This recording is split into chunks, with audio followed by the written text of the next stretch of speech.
Hi, I'm Heather Bernetti for ehow.com. Today I'm going to show you how to easily decorate a cake. You can buy these disposable piping bags.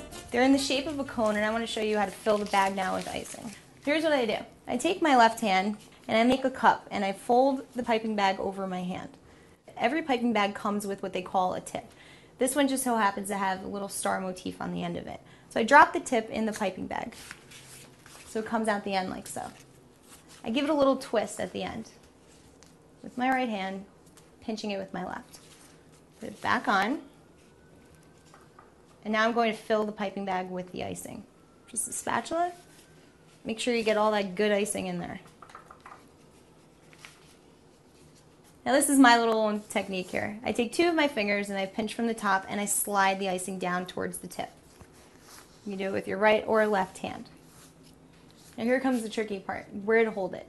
I'm ready, so I like to hold it like this with my hands pinching the top where the icing settles. I turn it with my left, counterclockwise. The way I like to do it is I start towards me. Now this is going to be called a rosette. So starting towards me, I pipe down and I turn it around counterclockwise on top of itself. We'll do this again. So you pipe, pipe, pipe, and you turn it around. See how it has a little shape like of a rose? That's what we're going for. That's the goal. I'm going to go around the perimeter of this cake all the way around. So now I have to be honest. After I graduated culinary school, I was supposed to be this big chef. And I had no piping bags to write happy birthday on a birthday cake that I was making. So I want to show you a quick tip and an easy way to make a piping bag at home using household computer paper. So you take your computer paper and you find the furthest tip. And you fold it over, making two peaks like so. So it looks like two mountains. This is what we like to call the mountain peaks. Right on the seam, I'm going to fold it, I'm going to cut it on the seam. So you have an elongated triangle. So now if you see here, I have a point pointing to the right, and I have my longer point on the bottom facing downward. I'm going to take the top point, and I'm going to curl it in and match it to the top, so it's like a cone. And now I'm going to take the bottom tail and wrap it around and move it up so all the points meet. So we have a conicular piping bag here. With my thumb on the inside, I can adjust it now and tighten the tip. Once all the points meet, you fold them inward. So now's the fun part of the cake, writing happy birthday on it. It can always seem intimidating at first, and it's not like writing with a pen, so I want to show you an easier way of how to do it.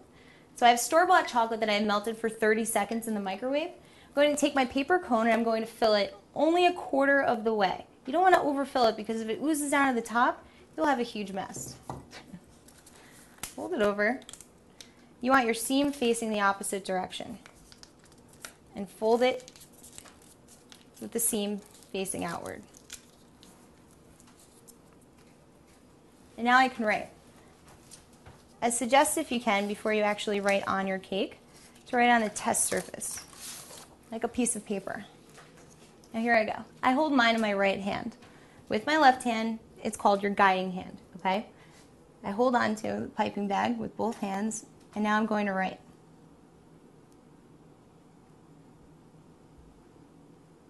Just like you would with a pen without touching the surface, like so.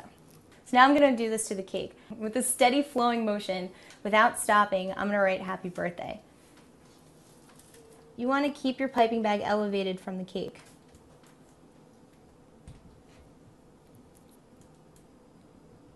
Now,